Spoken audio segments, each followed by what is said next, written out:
Why do 90% of birds build nests? Because it's not just a home, it's a masterpiece. Birds use a variety of materials and techniques to build their nests. From the intricately woven nests of weaver birds to the sturdy stick nests of eagles, each species has its own unique method.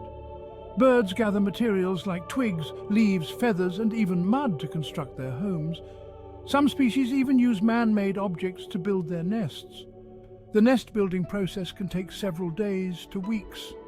Birds carefully select and arrange materials to create a safe and comfortable environment for their eggs and chicks. Nests provide protection from predators and harsh weather, offering a safe space for birds to raise their young. Some birds, like the bowerbird, create elaborate structures to attract mates, while the tailorbird stitches leaves together to make its nest. Birds are nature's architects, each nest a testament to their creativity and dedication. Thanks for watching. Don't forget to like, comment and subscribe for more amazing wildlife content.